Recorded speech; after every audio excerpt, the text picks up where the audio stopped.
Ever toss around the idea of turning your love for sports into some serious cash? Who hasn't? Right.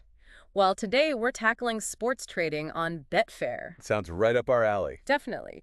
But more specifically, we're uncovering how to dodge those sneaky pitfalls that can really put a dent in your profits, even for the seasoned pros. It's like navigating a minefield. Sometimes knowing what not to do is the real game changer. Absolutely. And we've got some great insights from a trader named Mick who's been killing it in the game for years. You're talking about the guy with the Patreon. That's the one.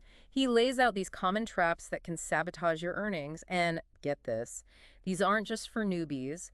Even the most experienced traders fall prey to them. It's true, I've been there.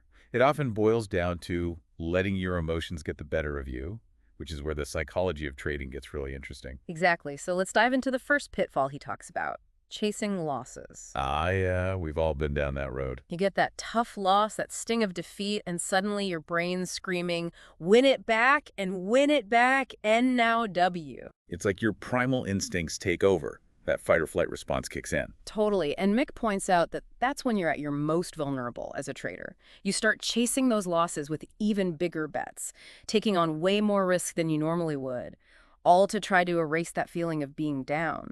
You end up in this vicious cycle, throwing good money after bad, digging yourself deeper into a hole. So I gotta ask, is there any strategy at all when it comes to chasing losses, or is it always a recipe for disaster? Honestly, it's a recipe for disaster, plain and simple. There's no magic formula to make it work.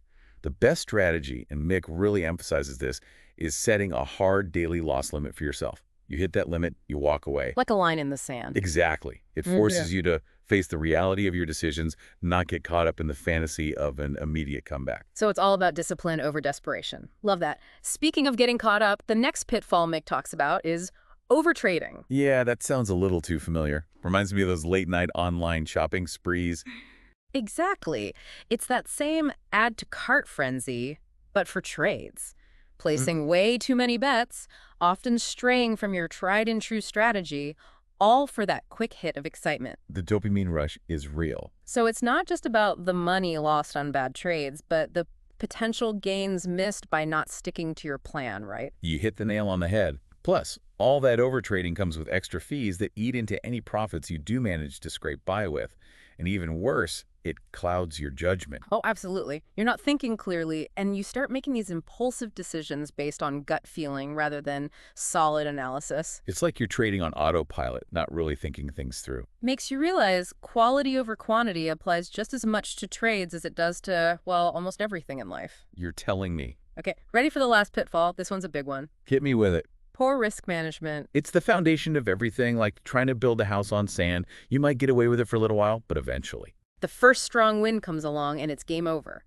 And in trading, that strong wind could just be one bad trade and poof, your whole bankroll is gone. It's a very real possibility.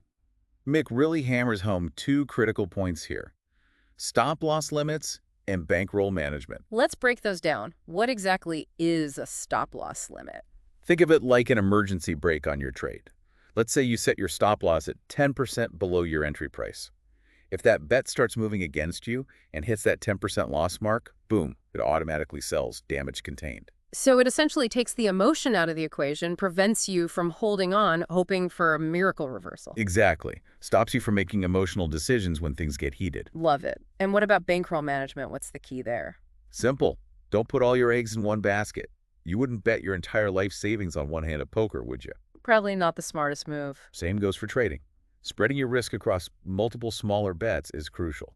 It's about playing the long game, not looking for that one big win. So for anyone listening who's either just dipping their toes into the trading waters or even for those who've been at it a while, what's the main takeaway from all of this? The key is to remember, it's not just about winning those individual trades. It's about consistently winning over the long haul. Which really takes discipline. Absolutely. You need a rock-solid plan and an even more solid approach to risk management. Otherwise, even if you're great at predicting outcomes, you could still end up losing it all. Discipline over luck, that's a motto to live by, especially in the world of trading. What I find fascinating is how Mick really emphasizes the psychological aspect of trading. It's huge and often overlooked. He really makes you take a hard look in the mirror and ask yourself, am I chasing losses? Am I overtrading?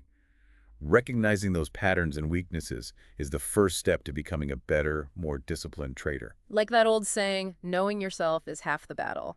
And speaking of knowing more, for our listeners who are intrigued by what Mick has to say and want to dig deeper, where can they find him? He's got a Patreon where he goes into even more detail, sharing his strategies, insights on the mental game of trading. Really good stuff.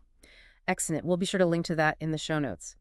So, as you explore the exciting world of sports trading, just remember it's not just about picking winners, it's about managing your risk effectively, and perhaps most importantly, outsmarting your own impulses. It's a constant learning curve, that's for sure. Couldn't agree more. And on that note, that's a wrap on this deep dive into the world of sports trading and how to avoid those common pitfalls. Thanks for joining us. Anytime. Until next time.